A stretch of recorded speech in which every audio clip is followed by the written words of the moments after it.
Hello everyone. Our topic for this video will be about creating or how to use merge shapes through PowerPoint.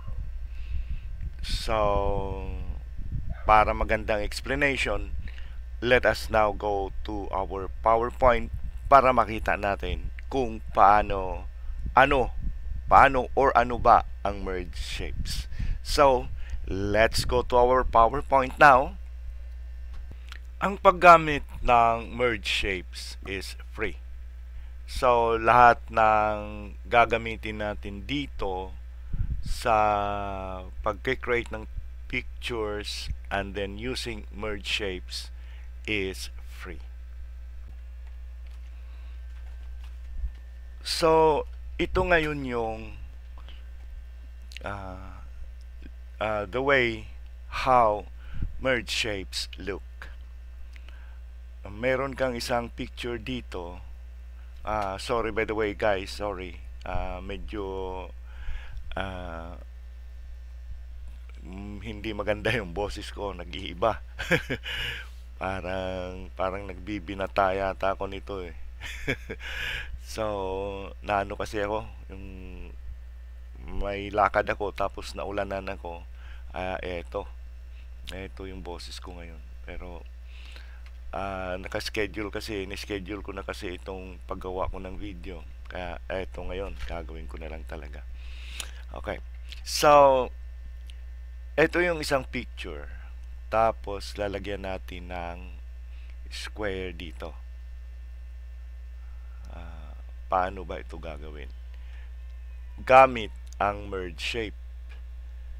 Ang merge shape kung ang gamit ko pala is Windows 10 na. Noong Windows 8 pa ako, madali lang gamitin ang merge shapes at madali mo rin siya makikita dito. Madali mo rin siya makikita.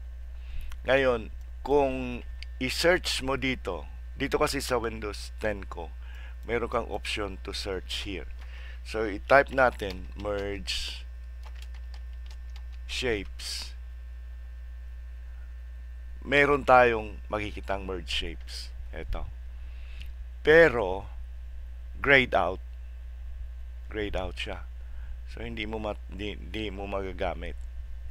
Ngayon, kung halimbawa, wala ka pang merge shapes, paano mo ba ito hahanapin? Okay? Dito ka lang sa itong drop down arrow na ito, itong maliit na ito. Click mo lang ito, then go to more commands. Ngayon, kung halimbawa nandito ka sa general, itong makita mo or ito makita mo, hanapin mo lang yung quick access toolbar. Ito yon. Ngayon, dito sa next pamili ka ng commands. Pag halimbawa wala siya dito, punta ka dito, i-click mo itong all commands. And dito makikita mo na si merge shapes kung hindi mo nakikita doon sa popular commands. So dito sa all commands, dito mo siya makikita.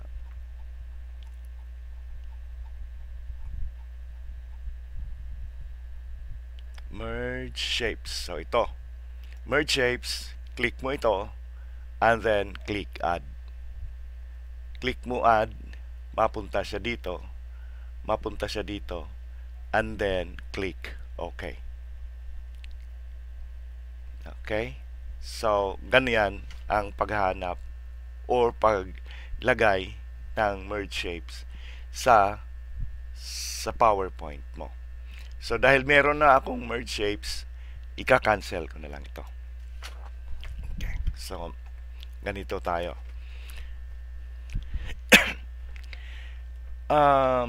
Itong isa, tapos ito din isa, para bang Ito, para bang meron kang papel. Yung papel, binutasan mo ng pangalan mo. Ngayon, doon sa ilalim ng papel, doon ka naglagay ng background. Katulad nito. May background na dagat. Yan, na dagat. It's not dagat, but ano to, clouds. So, lupa na ito. Ito mga down na ito yata. Hindi ko na matandaan kung anong ginamit ko dito. So, mag-umpisa na tayo na gumawa nitong paano pa paggamit ng merge shapes. Ano nga ba ang purpose ng merge shapes? Bakit mo naman lalagyan ng ganito? No? Wala, design lang. Pero darating din ang time na kakailanganin mo ito. Yung katulad nito na maglagay ka ng isang title na medyo artistic naman, meron nandyan. Kaya maglagay ka ng profile picture mo, ganito, medyo ganyan. Kaya ganito, yung background niya medyo dilaw, yung square niya dilaw, t-shirt niya dilaw. Diba? Maganda rin. Profile picture mo ito. Diba? Magandang ngiti niya. Hindi nagbagay. So, basta sa tingin ko na nagugustuhan ko ito nung una kong ginamit, nung nag-Windows 8 pa ako. Ngayon, nung nag-Windows 10 ako, nawala siya eh. Hindi ko na, nandyan si Merge Shapes, pero grayed out, hindi ko magamit. Ang tagal kong na-resolve yung problema na yon. Okay. So, dito, gagawa na tayo ang una natin gagawin yung katulad nito. Katulad nito, na may picture ka, pasok natin siya dyan. So, gawa tayo. Unang gagawin natin is hanap muna tayo ng picture.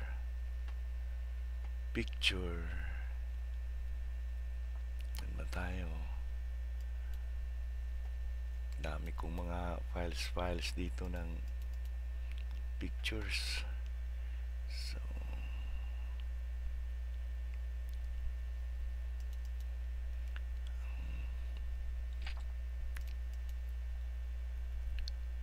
dito tayo kasi dagat ito.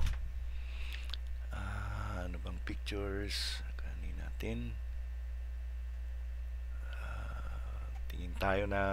Mili tayo ng medyo magandang picture naman.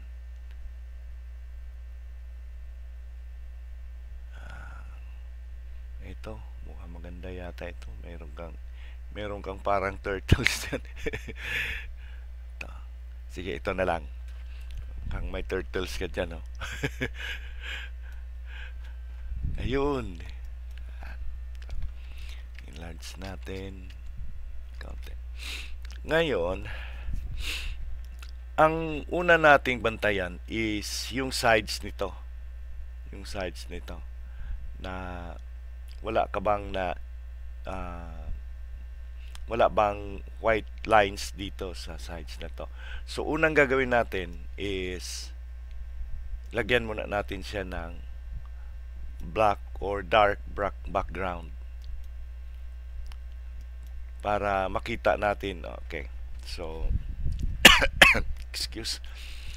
So, may puti dito na line sa bottom ng picture mo. So, what we will do is tanggalin natin ito. Okay. And ang gagamitin natin will be the snipping tool. Ito yung snipping tool. May na-download na rin ako na snipping tool. Ito yon. Pero kung wala ka pang na-download na snipping tool, dito, pwede mo rin siyang makuha dito. Tingnan natin kung may snipping tool. binago kasi ang pangalan niya, Snip and Sketch dito. Or dito naman sa search bar, type mo lang snipping tool. So, eto na ang snipping tool. Click mo lang itong open. So, hindi ko na i-click ito kasi meron na akong na-open na snipping tool. So, ganun lang ang paghanap ng snipping tool.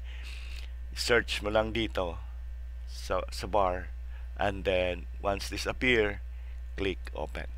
So, i-close ko na to. Okay. So, dito, baguhin natin yung picture.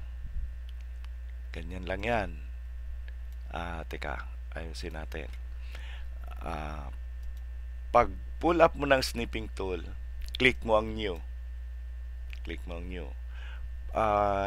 By the way pala, bago mo i-click ang new, tingnan mo muna yung mode niya. Kung naka-rectangular snip ba siya. Ito, si freeform snip, bahala ka kung anong forma mo dyan. Windows snip is itong Windows na kukunin mo. So, ang gagamitin lang natin is this rectangular snip. So,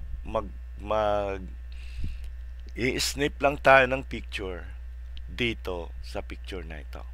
So, to do it, pag may makita ka ng ganito na plus sign, so, ganyan lang. Huwag mo nang isama yung puti na line.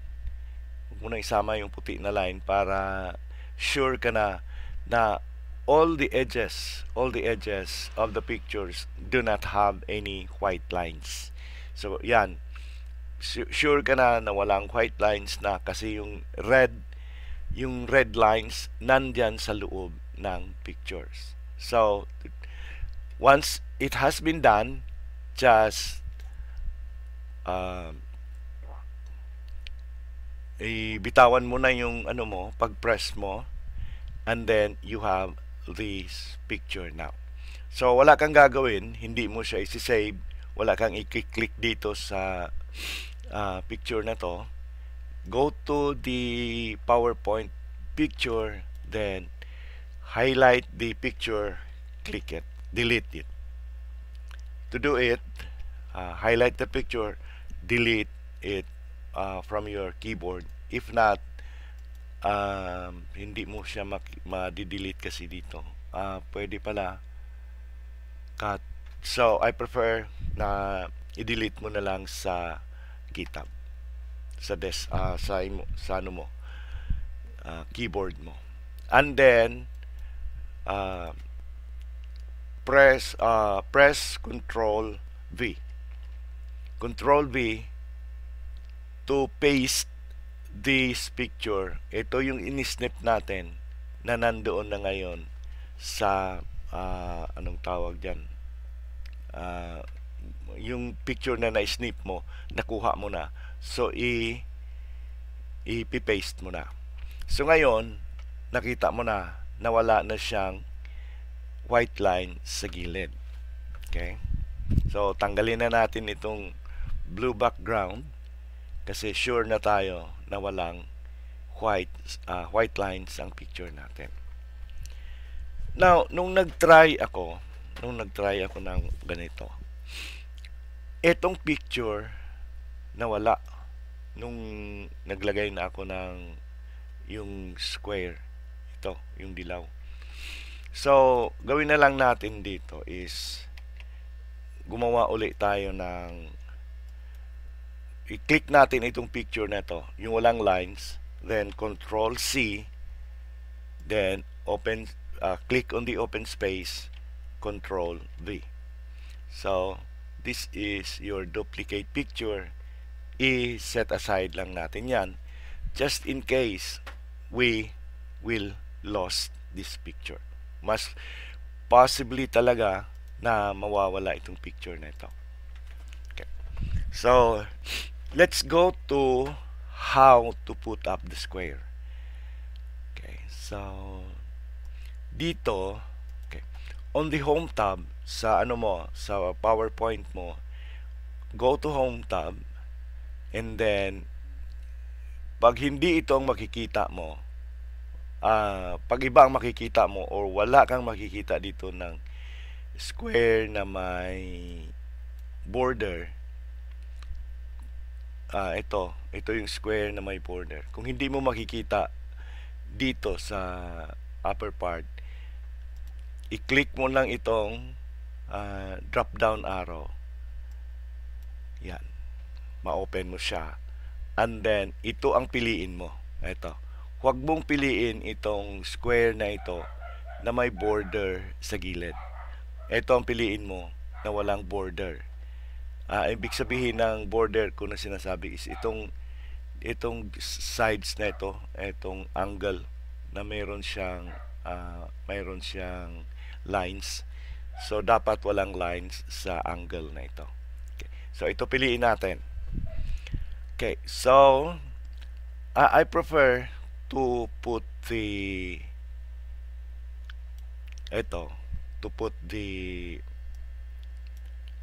bordered triangle o bordered rectangle dito sa loob ng picture.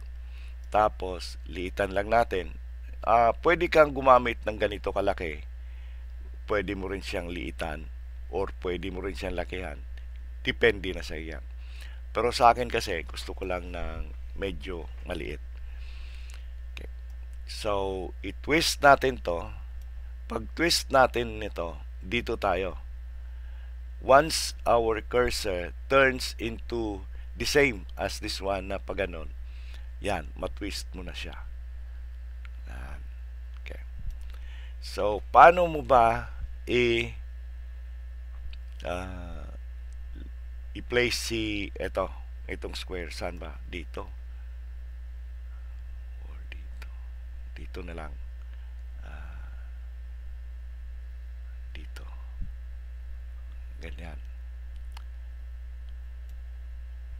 Okay, so ganun na lang. At para ma-balance naman siya, counting arte naman lang. Ganyan natin. Tapos, itong mga triangles na white na ito, i-balance din natin. So, itaas natin yan. Ang gamitin mo na, yung up arrow, down arrow, side arrow na lang. Para ma-fix mo yung pag-balance nitong mga white na triangles na ito. So, ganyan. Okay. So, na-arrange na natin yung ibaba po na. Yung sides nito hindi pa balance. So, pag ibaba naman natin, so liitan natin yung square natin. Liitan natin para itong side na ito mabalance siya. So, ganyan. Tapos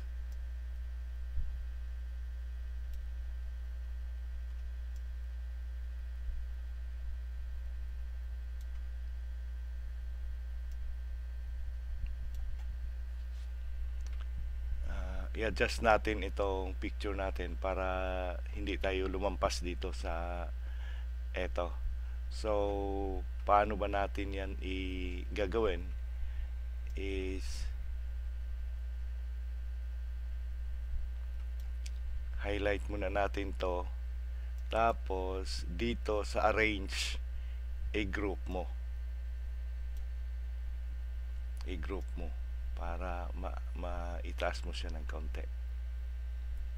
Ganyan. Then click on the outside, on the open space, para matanggal yung pagka-close niya. And then balik ka dito uli, i-highlight mo ulit siya, tapos i-ungroup mo. Ungroup. Tapos baba mo na lang ng konti yan. Okay. So ito, hindi balance itong side na ito at saka ito. So, ibaba natin siya ng kaunti. Yan, ganyan. Tapos, ito namang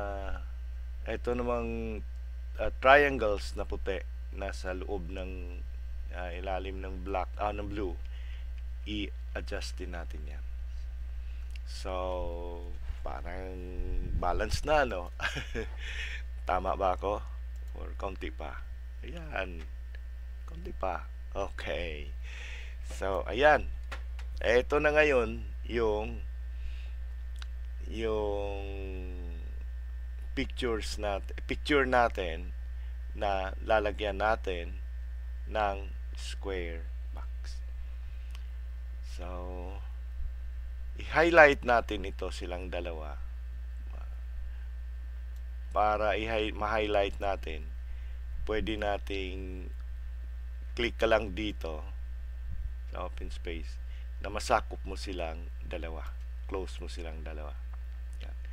Pwede ka ring mag-click ng ganito, tapos press shift, then click on picture, highlighted na rin silang dalawa. Pero ako kasi, I usually highlight it using this way para kung ano man yung ibang mga maliliit na hindi mo na nakaligtaan mo, masakop mo silang lahat. Basta that way. Okay. So, dito ngayon, pagkatapos mong ma-highlight, go to format dito sa taas. Ang piliin mo is format under drawing tools. Huwag mong piliin ang format under picture and tools kasi wala dito si snipping tool. Wala dito si merge shapes. So, nandito ko siya. Ito, pagkalagay niya dito is talaga default na ito sa akin. Usually kasi pag pipiliin mo ito, pag ikaw magpili, usually dito mag-a-appear ito, merge shapes. Yan. So ito highlighted na siya. Bakit siya highlighted na? Dahil na-click na natin na-highlighted na natin yung pictures na kailangan nating i-snip. Dito hindi mo siya makikita dahil hindi naman siya highlighted. Dito sa taas, itong merge shapes na to, hindi rin siya highlighted kasi wala naman siyang kasama na i-highlight mo. So, itong dalawa, make sure na itong dalawang pictures na ito, highlighted. Click format under drawing tools, and then you can see now merge shapes na pwede mo na siyang magamit. Click the drop down arrow, and ang pipiliin natin is fragment, yung para dito sa ginagawa natin. So click fragment, ito yung magiging itsura niya. So ibig sabihin nito, si merge shapes para bang pinaghati-hati niya yung pinaghati-hati niya yung mga lines natin. Dito na yung Saka si picture, nawala. Ganun din yung ginawa, nangyari nung nag-practice ako nito. Para mawala itong lahat ng mga lines na ito, click on sa open space na lang. Yan. Click mo. So, we can see na itong rectangular na ito,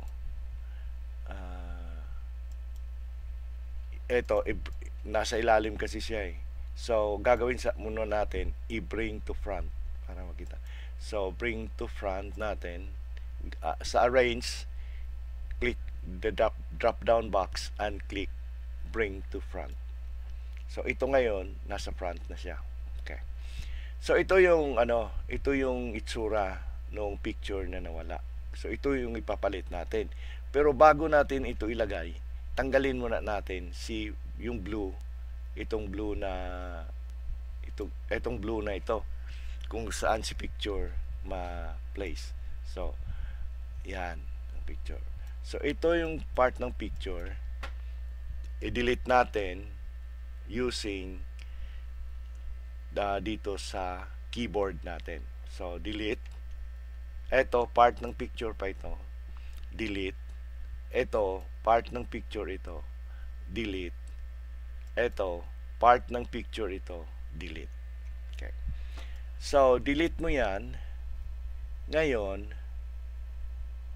ang gagawin natin is itong lines na ito, kasi dito yan siya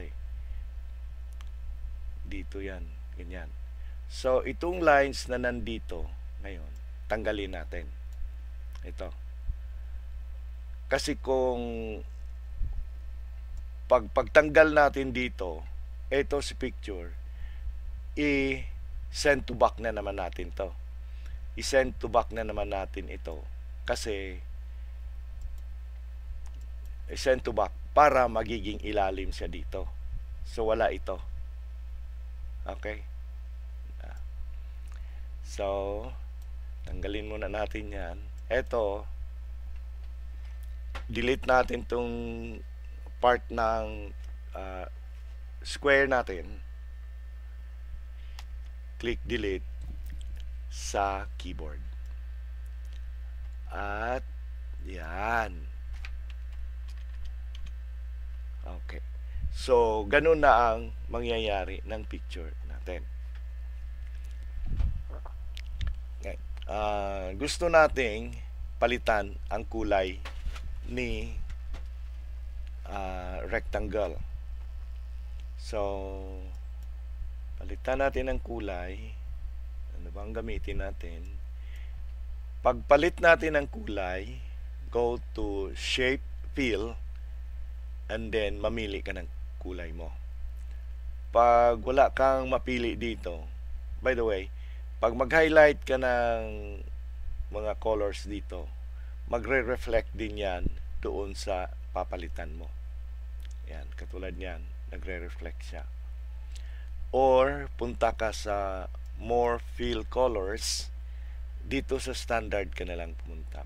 Click standard at ito ang piliin mo. Mamili ka dito. So, let's try to ano ba? Green. Tingnan nga natin ang green. Okay, click OK. And then, you have the green color na. Itong lines, black lines na nasa green, ito yung border nitong shape. Ito shape kasi ang tawag nila dito. So, i-highlight mo ulit siya. Click mo siya. Ito yung shape. Ito yung color niya. Then, click on shape outline. Para matanggal mo yung lines nitong shape na ito. Yung rectangle na to. Excuse me. So, click on no outline. Click on the open space. Wala na yung outline. Okay? Click here. Ang green na pinili mo kanina sa shape fill, nandito na. Makikita mo na sa labas. So, click mo na lang yan. Andiyan na agad siya. Tapos, itong shape outline naman, dito mo na lang i-click dito sa left side ng word na shape outline. Ito, click mo, wala na yung shape outline. Same way dito, click the color green and then click on no outline. Here, click green, click on no outline. Here, click green, click no shape outline. Okay. So, meron ka ng magandang picture with a rectangle. Pumasok siya sa rectangle. Okay. Diba maganda? Itong kulay blue na na triangle. Ano namang ikulay natin dito? Pwede nating palitan yan. So, Punta ka uli sa shape fill. Ano bang ikulay natin? Red? Or ako mahilig kasi ako sa mahilig ako sa dark colors. Baka kung ayaw mo, palitan natin pink. Pink, okay. So, pili ka ng pink. Then, ito na yung lalabas. Click okay. Yun. And then, merong meron yang borderline pa rin. So, dito sa shape outline, balik ka, click no outline again. So, wala ng border yan. Dito, click on the color, click on no border line. Dito, click on the color, click on no border line. So, meron ka ng picture na may rectangular square. Okay. Para ma-save mo ito silang lahat at isang grupo lang sila, highlight mo yan. Pag highlight mo, go to arrange, dito, arrange, na under sa home tab ito, home tab, arrange, click the drop down arrow, and then under group objects, click on group. Ibig sabihin ng group, i-group mo yung lahat ng pictures mo. So ngayon, kung i-move mo siya, kasama na silang lahat. Silang lahat na ginagawa mo. Whereas, kung hindi mo i-group, hiwa-hiwalay sila.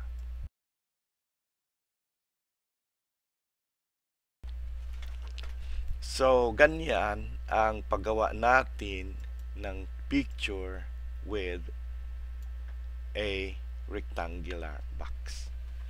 Okay. So, ang susunod naman natin gagawin is itong paggawa ng pagbutas ng papel at lalagyan mo ng background. Just in case papel ito, no? Okay. So, ganyan ang gagawin natin.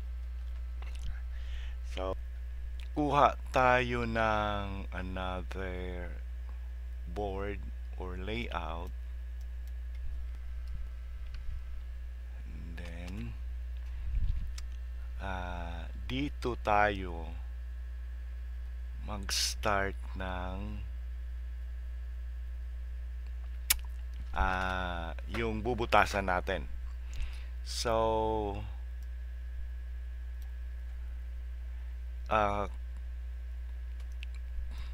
dito sa itong under home, piliin mo itong ito na anong tawag dyan, box, para ma-highlight mo siya and malaman mo kung na-click mo na ito dahil plus sign ang lalabas na. Lagay mo lang siya sa gilid, at the edge or any part, pwede naman, and then press, and then hilahin mo siya pababa. Kung halimbawa nahila mo siya hanggang dyan lang, okay naman yan. Hilahin mo lang uli siya papunta sa decide na mo. Kung maganyan lang, pwede mo siyang i-adjust ganyan. Okay. So, ganyan, ito na yung pinaka-board natin. So, gagawa tayo ngayon ng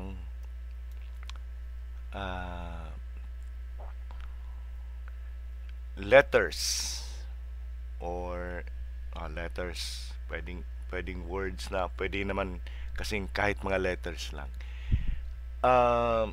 Ang una kong ipakita sa inyo is hindi natin gamitin ito. Hindi ko lang alam itong text box naman ito. Isusulat lang natin agad dito yung letters. So, ano bang susulat natin?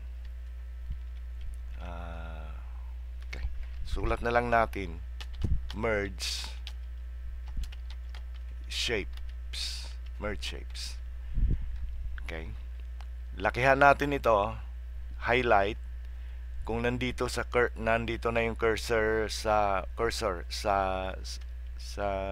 last letter, pwede mo rin siyang press shift and then left arrow to highlight. Pwede ring mag-highlight ka ng gamitin mo yung cursor, i-press mo lang and then drag it to the right. Okay, so eto na yung lakihan natin itong letters na ito o yung word natin dito.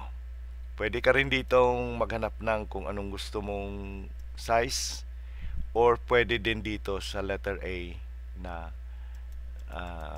pwede mo siyang i-press para lumaki yung letters. Ano bang font ang gagamitin natin? So, ano bang maganda? Merge shapes. Ito, Baker's Merge shapes. So, lakihan pa rin natin. Okay. Ngayon, ang mangyayari sa tingin ko dito is, wala kang ma-merge kasi mag-isa lang siya. 'Di ba?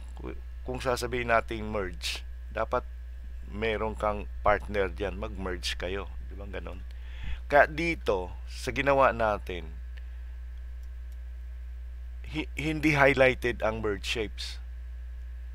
Kasi ang ginawa kasi natin is itong word na merge shapes, diniretso natin pagsulat dito sa blue background. So mag-isa lang siya, di ba? Ganun siguro yun ang pagkakaintindi ko bakit si merge shapes hindi highlighted. Okay, kung i-highlight naman natin siya, go to format, ganun pa rin si merge shapes, hindi pa rin highlighted, hindi mo magamit. So ang gagawin natin dito is take this out, delete that, and then go to home tab at piliin natin ito, si text box. Hindi si rectangle. Itong box na may letter A dito sa taas, yun ang piliin natin. And then iba ang itsura nito eh. Ito na yung magiging itsura niyan, na may line na may bar dun sa dulo, sa bottom. So click mo sa isang side, then drag it to the left, to the right, and then dito ka na magsulat ng word mo. So merge shapes, okay. Highlight it by clicking press shift and then left arrow. Para ma-center ito, i-click natin ito. Okay, nasa center na siya. And then enlarge the font. Dito na lang tayo para makita natin. And then change the font to, ano ba yung gamit natin kanina? Ito, Baker's Old. Then enlarge the font still. Okay. So nandito na siya sa baba ng kaunti. Itaas natin. Pagtaas natin nito, i-click natin itong line in between this button here. Yun ang i-click natin na line, hindi yung letters. dito sa line, o kaya i-highlight mo si merge shapes para ma take mo siya sa center. Okay. So na center mo na si word mo na merge shapes. Ngayon, ang gagawin mo naman dito ngayon is, kung ito ang uunahin mo pag-click, si itong letters na merge shapes, dito sa, let's say dito ka muna, dito ka sa line na between dito sa button, i-click mo siya, and then press shift, i-click mo ang background, then go to format, click on merge shapes. Eto, makikita mo na siya na pwede mo na siyang i-merge.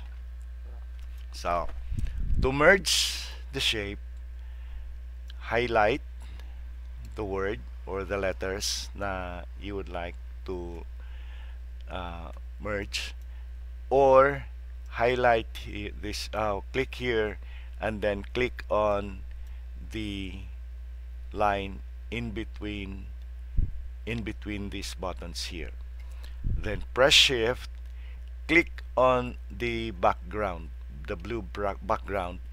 Huwag dito sa inside ng mga buttons na ito, itong mga buttons na puti.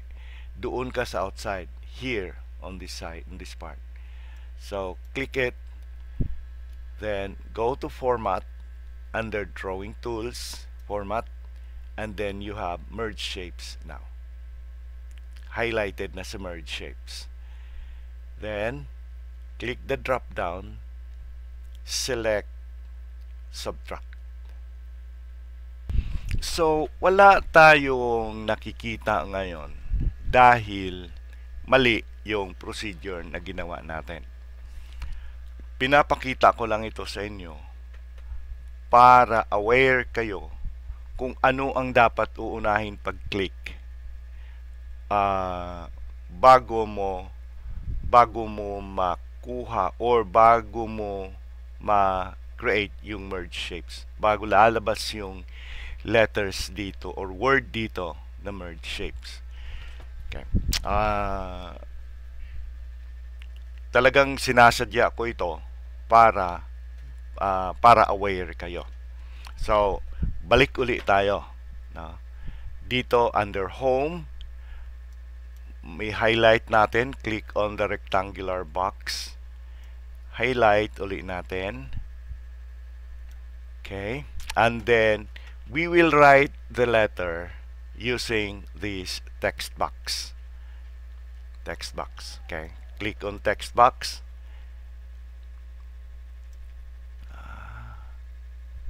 type the word merge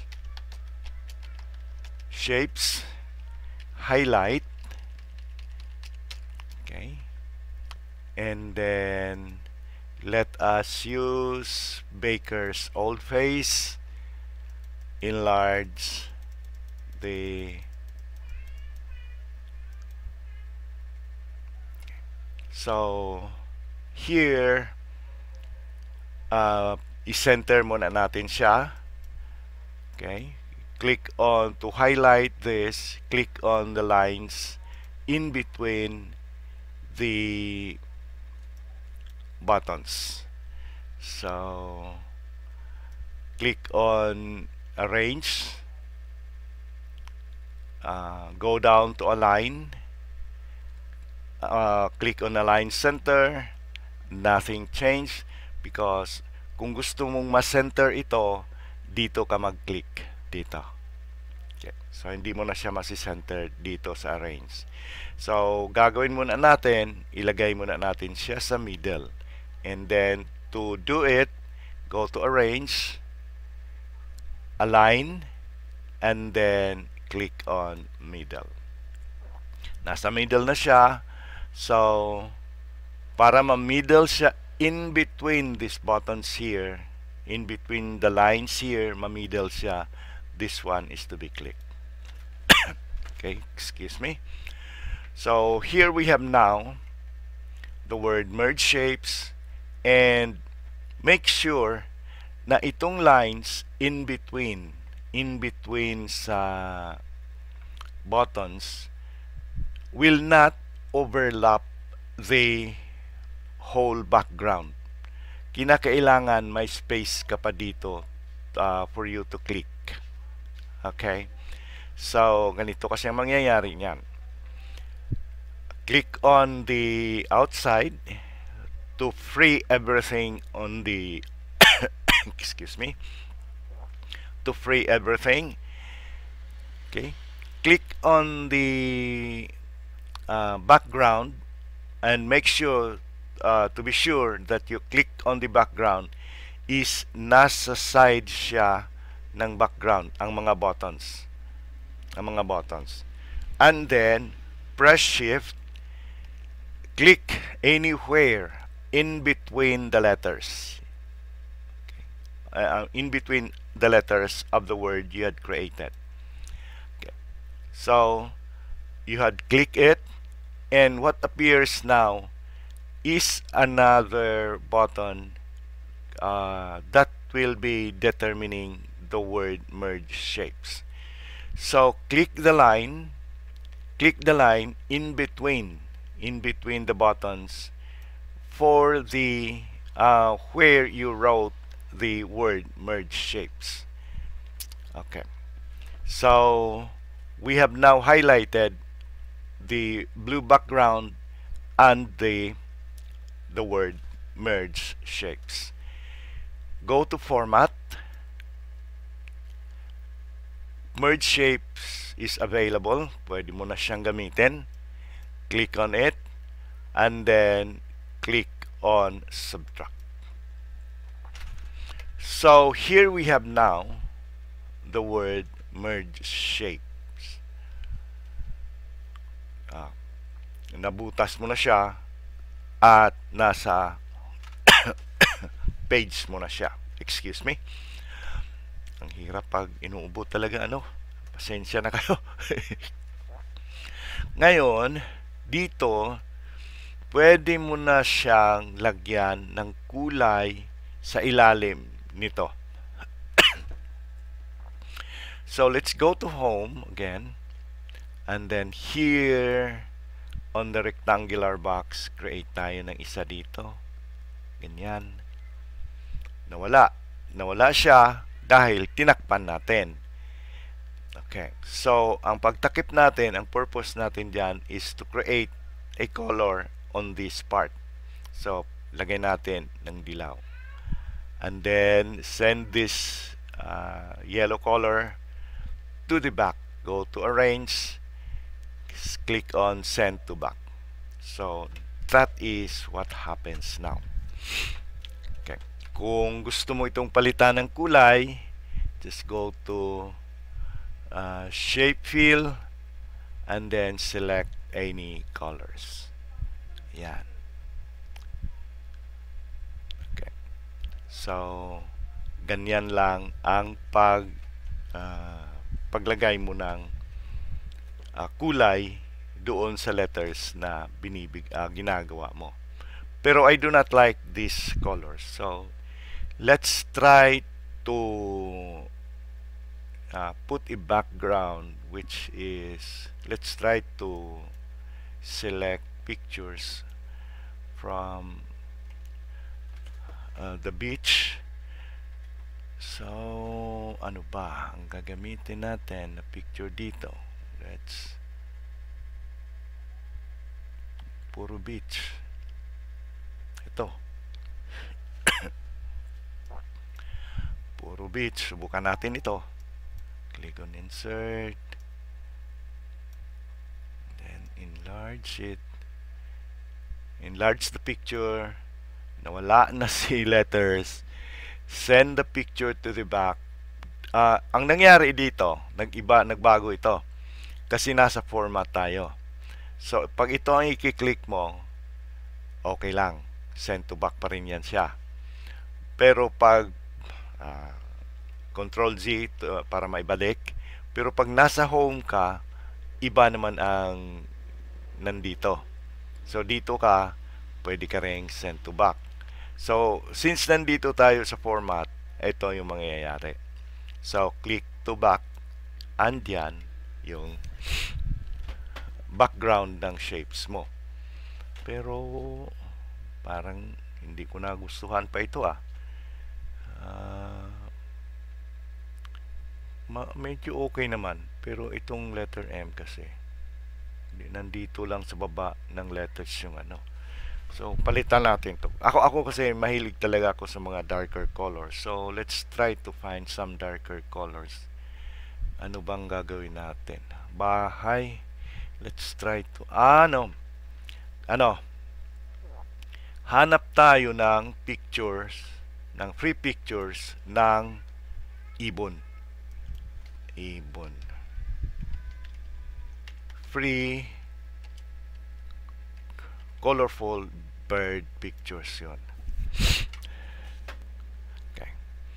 So, free colorful birds. See more. Ito.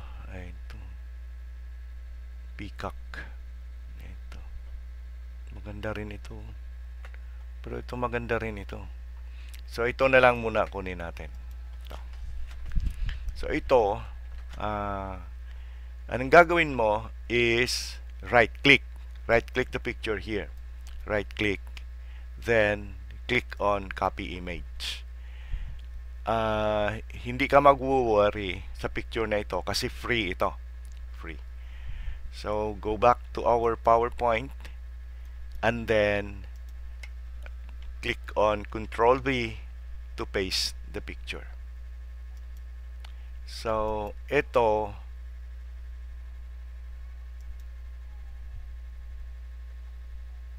mangyayari nito si picture hindi mo litan muna natin si picture. So, litan natin si picture para ma-adjust natin. Okay. So, ang kunin natin ngayon na kulay ni picture will be this part here. So, doon balik tayo sa ano natin, snipping tool. Click on new. Ito lang na portion ang gamitin natin. Ganyan. Para makuha natin yung colors ni picture. Okay, so do not click anything here. Go to your picture, take out the picture, and then press Control V. And you have your colorful background here based on the bird's feather. Okay, click to back and wow, eto maganda ito, gusto ko to. Gagamitin ko itong pang ano ko, yung background ko. Okay, so ganito na ngayon ang nangyayari sa merge shapes natin. Ito na yung nagiging background.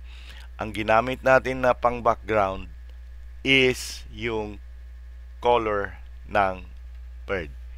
So, kung may mga kaibigan ka, magtataka sila, paano mo ba kinuha yung mga ganitong kulay? Oo, iba-iba. Hirap nang kunin yan eh. Hindi nila alam na nasa mga colors lang pala ng ibon. So, nakuha na natin ang procedure.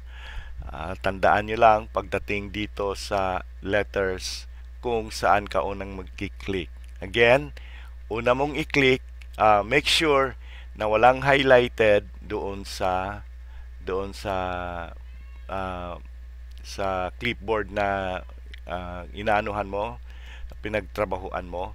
I-highlight mo muna sa outside to take away all what has been highlighted here, and then dito sa outside box, dito sa background, make sure pag highlight mo ng background, make sure na yung buttons nasa outside. Once done, press shift and then click on the in anywhere in between the letters. Okay. Pag click mo anywhere in between the letters, okay, may another buttons na naman na lalabas. That signifies na ang letters lang, ang words lang ang ina-activate mo.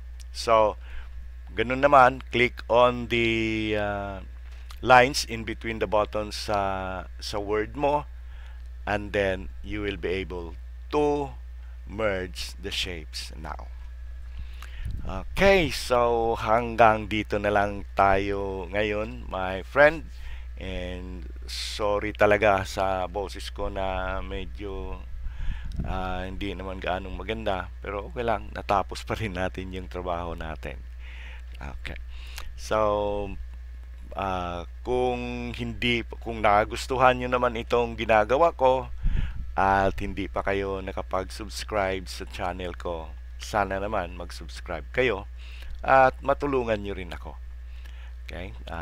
Kindly also hit the like button, and para naman sa mga kaibigan nyo at matuto silang malaman nila paano gumawa nito, sana i-share nyo naman ito. Okay?